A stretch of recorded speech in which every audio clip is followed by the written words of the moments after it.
అదే అదే కదా రాఘవ్ చెద్దా చేసింది అదే కదా. అదే రాఘవ్ చెడ్డా లోక్సభ నిండు సభలో చేసింది అదే కదా. మీ పార్టీ కార్యాలయంలో మాట్లాడి మీ పార్టీ సమిష్టిగా నిర్ణయం అంటే ఆయన ఆలోచనలు వ్యక్తిగతంగా ఆయన సభలో చెప్తున్నారు, పార్టీలో డిస్కస్ చేస్తలేరు, మాతో కూడా చెప్పి ఆయన నిర్ణయం తీసుకోవాల్సింది, సో పార్టీకి ఆయనకు దూరం పెరిగింది అని ఒకవేళ మీ దగ్గర చర్చ లేకపోతే పార్టీ వ్యతిరేక కార్యక్రమాలకు పాల్పడుతున్నారని చెప్పేసి కేసీఆర్ సొంత కూతురుకే ఇచ్చారు. సో అట్లాంటి రాఘవ్ చెద్దాకి ఎందుకు ఇవ్వలేకపోయారు? సార్ పార్టీకి వ్యతిరేకంగా మాట్లాడుతున్నాడు కదా సార్. ఒక పార్టీ ఉన్నప్పుడు ఆ పార్టీలో ఒక సభ్యుడు అయినప్పుడు దీని మీద చర్చిస్తున్నాం అన్నట్టుగా ఇంటర్నల్ గా కూడా మీటింగ్స్ ఉంటాయి కదా సార్. ఏదైనా రేపు పొద్దున జరగడానికి ఇప్పుడు నేనైనా మాట్లాడినా కూడా ఏదైనా జరగడానికి ఏదైనా మాట్లాడి ఉంటే అనవసరంగా పార్టీకి చెడ్డ పేరు వస్తుంది. ఇప్పుడు తన వల్ల చెడ్డ పేరు వచ్చిందని ఎవరు చెప్పలేదు, కానీ పార్టీ ఉన్నప్పుడు ఎప్పుడైతే అవసరం ఉన్నప్పుడు ఆ అవసరం పార్టీకి అవసరం ఉంది, తను అవసరం ఉన్న రోజు ఏ రోజు మాట్లాడలేదు అని చెప్పేసి అది ఒకటి ఉంటే అది ఇంటర్నల్ గా పోతుంది తప్ప అది బయటికి రాలేదు. ఇప్పుడు వచ్చేసి పార్టీలో డిస్కషన్ ఎందుకు చేయట్లేదు? పార్టీ మీకు ఒక లీడర్ గా మిమ్మల్ని ఎదగడానికి ఛాన్స్ ఇచ్చినప్పుడు పార్టీలో అందరు కలిసి మాట్లాడుకొని వచ్చేసి డిసిషన్ తీసుకొని మాట్లాడారు సార్. ఇక్కడ రెండు అంశాలు నాకు కనిపిస్తున్నాయి, మీరు మాట్లాడుతుంటే రెండు అంశాలు నాకు కనిపిస్తున్నాయి. ఒకటి, ప్రజల కోసం తర్వాత ముందు పార్టీ కోసం మాట్లాడాలి, ముందు రాజకీయం చేయాలి, ఆ తర్వాత ప్రజల కోసం మాట్లాడాలి. రేపొద్దున మీలాంటి యువ నాయకులు, రేపొద్దున మీలాంటి ప్రజాసేవ చేద్దామని వచ్చేవాళ్ళు ఒక యంగ్ పొలిటికల్ లైన్ ఎత్తుకొని యంగ్ పొలిటీషియన్స్ కూడా అసలైనటువంటి ప్రజా సమస్యల మీద మాట్లాడితే ఇట్లనే గొంతు నొక్కేస్తారు కావచ్చు.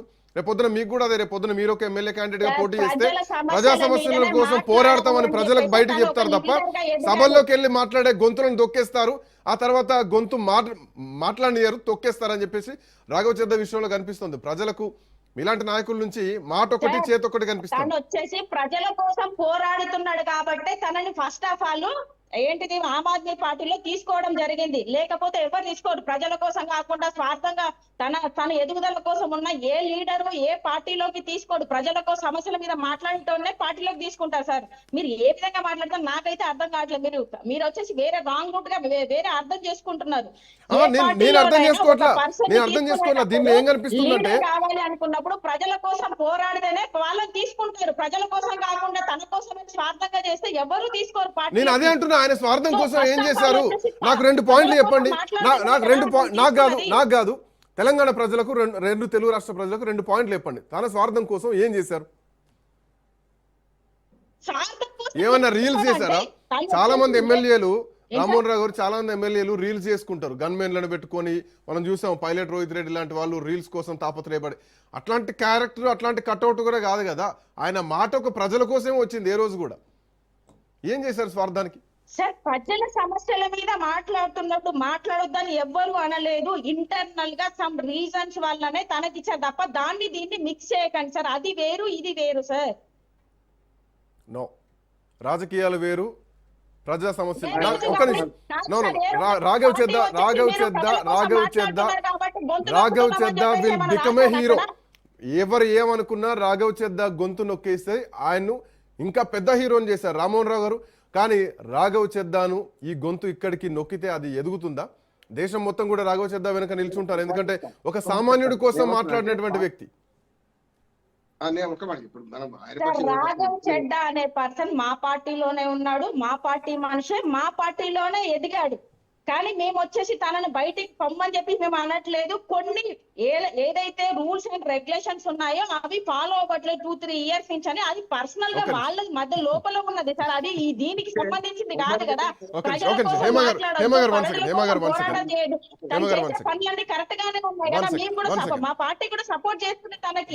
ఇంటర్నల్ పాత విషయాలను తీసుకొచ్చి ఇప్పుడు సంథింగ్ ఇప్పటికి కానీ వచ్చేసి తనని మీరు ఇవ్వద్దు ఈ రీజన్ వల్లనే అని చెప్పేసి ఏమైనా చెప్పారా? చెప్పలేదు. చెప్పాలి. ఇప్పుడు బయటికి రావాలా?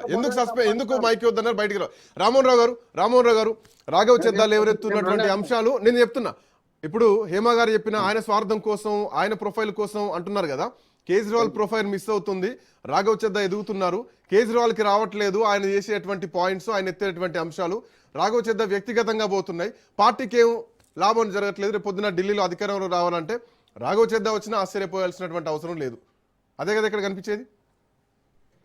సార్ ఒక కేజ్రీవాల్ నిమిషం సార్ హేమ గారు రామ్మోహన్ రావు గారు అన్నాడు. పార్టీ అంటేనే కేజ్రీవాల్ సార్ అని చెప్పి తెలుసు సార్. అదే ఇప్పుడు అర్థమైంది. అదే ఈ ఎపిసోడ్ తోటి ఇది కేజ్రీవాల్ పార్టీ, ఇది ఆమ్ ఆద్మీ పార్టీ కాదు, ఇది కేజ్రీవాల్ పార్టీ అని అర్థమైంది. Aam Aadmi Party no this is not Aam Aadmi Party. Aam Aadmi Party కాదు, ఇది కేజ్రీవాల్ పార్టీ. స్టేట్ లో పనిచేసినా గానీ ఆమ్ ఆద్మీ పార్టీ అంటేనే కేజ్రీవాల్ సార్కే కదా కాదు కాదు కాదు కాదు మీరు అట్లా మాట్లాడకండి. ఆమ్ ఆద్మీ పార్టీ కేజ్రీవాల్ పార్టీ అనొద్దు. ఆమ్ ఆద్మీ పార్టీ కేజ్రీవాల్ వాడన్ సింగ్ రామ్మోహన్ రావు గారు, ఆమ్ ఆద్మీ పార్టీ కేజ్రీవాల్ దే, నాట్ ఫర్ పీపుల్, రైట్? ఒక మాట వినండి. పార్టీ కేజ్రీవాల్ అనుకుంటే ఏం సమస్య లేదు, మీ అదే పార్టీలకు ఆయనకి ఏం తేడా లేదు. అది ఆమ్ ఆద్మీ పార్టీ అనుకుంటున్నారు, ప్రజల సమస్యలు అంటున్నారు. కానీ ఏమంటా అంటే ఇప్పుడు ఇదే వర్తింపు కేజ్రీవాల్ కూడా వర్తిస్తా అంటున్నాను. ఎగ్జాక్ట్లీ. ఇప్పుడు చెత్త అవినీతి వరకు అవినీతి ఆరోపణలు లేవు. ఇప్పుడు కేజ్రీవాల్ జైలుకు పోయించుండు, చెప్తున్న మనీష్ సిసోడియా కానీ మిగతా అందరూ జైలుకు పోయించు. అటువంటి ఆరోపణలు అయితే లేవు కదా. పార్టీ లైన్ దాటి ఎక్కడైనా మాట్లాడిందా? ఆమ్ ఆద్మీ పార్టీ సమస్యలు ఆమ్ ఆద్మీ విషయాలు మాట్లాడడానికి పర్మిషన్ పార్టీ తీసుకోవాలి. మనకు తెలియకపోవచ్చు కదా సార్. ఇంటర్నల్ గా ఏ సమస్యలు జరుగుతున్నాయని మనకు తెలియదు కదా. But it is public domain. Internal విషయాలు ఇక్కడ అవసరం లేదు, పబ్లిక్ అవసరం లేదు. ఇంటర్నల్ విషయాలు ఇంటర్నల్ క్లోజ్ అవ్వాలి. పార్టీ పెట్టిన ప్రజల కోసం, ప్రజల సమస్యల మీద మాట్లాడాలని చెప్తున్నారు. మీరు ప్రజల సమస్యల మీద మాట్లాడొద్దు అని ఏ రోజు కేజ్రీవాల్ సార్ చెప్పలే, ఆమ్ ఆద్మీ పార్టీ చెప్పలేదు, ఇప్పటికి కూడా చెప్పట్లేదు. ఎందుకు మైక్ వద్దన్నారు చెప్పండి. నేనేమన్నా అంటే మీ వ్యక్తిగత లోపల ఉన్నది అంటున్నారు కదా. పార్టీ అంతర్గత వేదికల మీద మాట్లాడుకుంటే ఎవరు వద్దన్నారు. కానీ బహిరంగంగా ఇప్పుడు 2 ఆటలు తీసేసి, ఒకటేమో ఆయన డిప్యూటీ లీడర్ తీసేసిండ్రు బహిరంగం. అది రెండో రహస్యం కాదు కదా. రెండోది ఆయనకు మైక్ ఇవ్వద్దని రాజ్యసభ చైర్మన్ కి రాసిండ్రు. ఈ రెండింటి ఉరిదీసేవాడికి కూడా నేరం చెప్పాలి కదా. ఒళ్ళే నేరం వేసి మీ తప్పు చేస్తున్నామని చెప్పాలి కదా. నిజంగా పార్టీ విద్రోహ చర్య పాల్పడితే మీరు చర్య తీసుకుంటే ఎవరు వద్దన్నారు అంటున్నాను. కానీ తప్పు చేసి అనడానికి ఆధారం చూపించి శిక్ష విధించాలి కదా.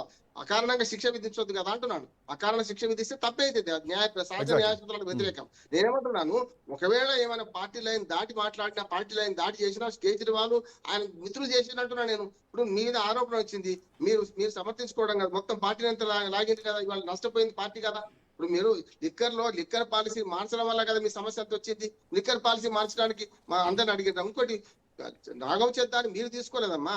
రాఘవ్ చెద్దా 15 నుంచి ఆ పార్టీలో ఉన్నాడు. ఉన్నాడు ఆయన, ఇవాళ కాదు కదా. నేనేమంటున్నాను, నిజంగా ఆయన తప్పు చేస్తే ఆయన వెనకేసుకు వస్తే నేను కేజ్రీవాల్ దుర్మార్గుడు అంటలేను నేను. కానీ ఒక అంతర్గత ప్రజాస్వామ్యం ఉన్నప్పుడు బహిరంగంగా చర్య తీసుకునేటప్పుడు మీరు అంతర్గతంగా చర్చించిండ్రా, ఈయన ఏం తప్పు చేస్తున్నాడు, లేకుంటే బీజేపీ అనుకూలంగా పోతున్నాడా?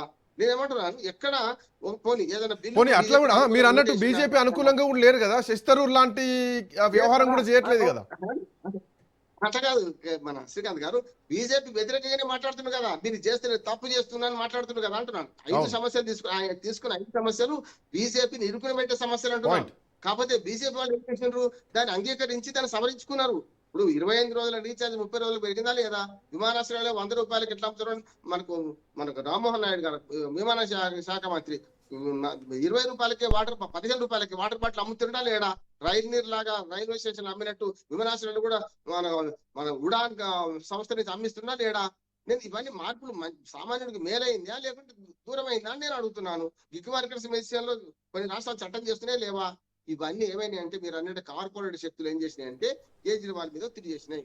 మీకు ఎలక్టోరల్ బాండ్ ఇవ్వాలంటే మీ ఎంపీ ఏమో ప్రజల గురించి మాట్లాడుతున్నాడు, మీరేమో పార్టీ పైసలు కావాలంటున్నారు, మరి ఎక్కడి నుంచి ఇస్తామని వాళ్ళు అడిగితే రామ్మోహన్ రావు గారు అన్ని ఆలోచన మన ఆలోచనకే వస్తుంది. ఎప్పుడు ఎలా అనుకుంటామంటే మనం ఫస్ట్ నెగిటివ్ గానే ఆలోచిస్తాం. రామ్మోహన్ రావు గారు ఒక సినిమా గుర్తుందా మీకు? ఒక నిమిషం హేమ గారు 1 సెకండ్. రాఘవ్ చెద్దా మీద కార్పొరేట్ శక్తుల ఒత్తిడి పడ్డది, కేజ్రీవాల్ మీద ఒత్తిడి పడ్డది. విమానయాన సంస్థలు గాని, కార్పొరేట్ హాస్పిటల్స్, వైద్య రంగంలో ఉన్నంత మాఫియా దోపిడీ ఎందులో లేదు. వైద్యం, కార్పొరేటు, ప్రైవేటు, గవర్నమెంటు ఒకే దేశం ఒకే ఎన్నిక అని మీరు అంటున్నారు రాజకీయ నాయకులు. ఒకే దేశం ఒకే ట్రీట్మెంట్ కావాలని చెప్పేసి చెద్దా అన్నాడు. ఈ చెద్దా గొంతు నొక్కింది కార్పొరేట్ శక్తులు కేజ్రీవాల్ మీద ఒత్తిడి తీసుకొచ్చి. కానీ ఆమ్ ఆద్మీ పార్టీ కేజ్రీవాల్దే అని చెప్పేసి మీరు ఒప్పుకున్నారు. అందులో ఆమ్ ఆద్మీకి అవకాశం లేదు అన్నది మాత్రం ఈ రోజు రాఘవ్ చెద్దా విషయంలో స్పష్టంగా అర్థమైంది. సామాన్యుల పార్టీ కాదు, సామాన్యుల కోసం ఆమ్ ఆద్మీ లేదు. ఫస్ట్ ఆఫ్ ఆల్ కేజ్రీవాల్ గారికి వస్తుంది కదా. ఎందుకంటే ఆమ్ ఆద్మీ పార్టీ వచ్చేసి ఏంటిది లీడర్ అనే అతను ఫస్ట్ కేజ్రీవాల్ సారే ఉన్నారు కాబట్టి ఆటోమేటిక్ గా కేజ్రీవాల్ కి పేరు వస్తది అని చెప్తున్నా తప్ప చూద్దాం నేను చూద్దాం కేజ్రీవాల్ సార్, దీన్ని ఇంకా పార్టీ కంటిన్యూషన్ అనేది డిబేట్లు చెప్పట్లే. చేయాల్సిందే. ఆమ్ ఆద్మీ పార్టీ ఎందుకంటే అనేది దేశం మొత్తం కూడా సామాన్య రాఘవ్ పార్టీ చెద్దా సార్. మీరు జెన్జీ అనుకోని మొత్తం మీరు రాఘవ్ చెద్దా మాట్లాడుతున్నారు. విషయంలోనే ఉంది. రాఘవ్ చెద్దా లేవనెత్తినటువంటి అంశాలను ఒకసారి ప్రస్తావించి నేను ఈ డిబేట్ ని ముగిస్తా. వింటర్ సెషన్ 2025లో గిగ్ వర్కర్లకు సంబంధించినటువంటి విషయంలో తక్కువ వేతనాలు ఇస్తున్నారు. ఈ 10 minutes డెలివరీ ఏదైతే ఉందో హరిబరి తోటి ఈ జొమాటోలు, బ్లింకిట్లు ఇట్లాంటి యాప్స్ ఏవైతే ఉన్నాయో జెప్టోలు ఇవన్నీ 10 minutes టైం పెట్టి రోడ్లు యాక్సిడెంట్లు అవుతున్నాయి, వాళ్ళకు రక్షణ కావాలన్నటువంటి అంశాన్ని లేవనెత్తారు. స్విగ్గీ లాంటి కంపెనీల నుంచి ఒక సామాజిక భద్రత కావాలని చెప్పేసి డిజిటల్ కంటెంట్ ఎవరైతే చేస్తున్నారో, ఫర్ ఎగ్జాంపుల్ టీచర్స్ కానీ ఇన్ఫ్లుయెన్సర్ కానీ, వాళ్ళకి సంబంధించినటువంటి అల్గారిథంలు టేక్ డౌన్ల నుంచి రక్షించాలి, దానికి ఒక చట్ట సవరణ చేయాలన్నటువంటి డిమాండ్ తీసుకురావడం జరిగింది సామాన్యుడి కోసం. ఆ తర్వాత ఇందాక నేను చెప్పినట్టు ట్రీట్మెంట్, హెల్త్ సంబంధించి ఒకే దేశం ఒకే ట్రీట్మెంట్. తర్వాత మొన్న 2026 బడ్జెట్ సమావేశాలలో కల్తీ ఆహారం గురించి మాట్లాడారు.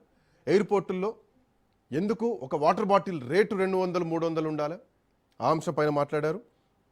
రీఛార్జ్ 28 రోజులకు రీఛార్జ్ అయిపోతుంది, క్యాలెండర్ 30 ఉంటే 28కి ఎందుకు అయిపోద్ది, అండ్ మిగిలిన డాటాను మళ్ళీ నెక్స్ట్ రీఛార్జ్లో కూడా రావాలా అన్నటువంటి అంశాన్ని లేవలెత్తారు.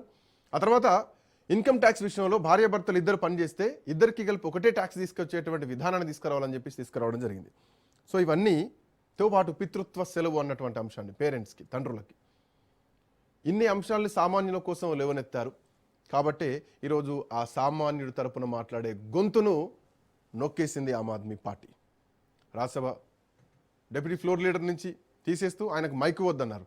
కానీ ఈ గొంతు ఆగేది కాదు, ప్రవహించే నది అని చెప్పేసి చెడ్డా ఒక వీడియో రిలీజ్ చేయడం జరిగింది. చెడ్డా వెనక ఈరోజు దేశం యువత మొత్తం ఉంది. రాజకీయాలకు అతీతంగా యువత అంతా కూడా చెడ్డాకి సపోర్టింగ్గా ఉంది. చూడాలి ఈ నాయకుడు మరో లీడర్ సినిమాలో రాణాలాగా మారిపోతారా, లేదంటే ఈ నాయకత్వం ఇట్లాగే ముందుకెళ్తుందా? సో దేశ రాజకీయాల్లో ఇదొక great lesson for the best parliamentarian. So ఎట్లాంటి పరిణామాలు ఉండబోతుంది. That's all for now. Next updates continue అయితే కీప్ వాచింగ్.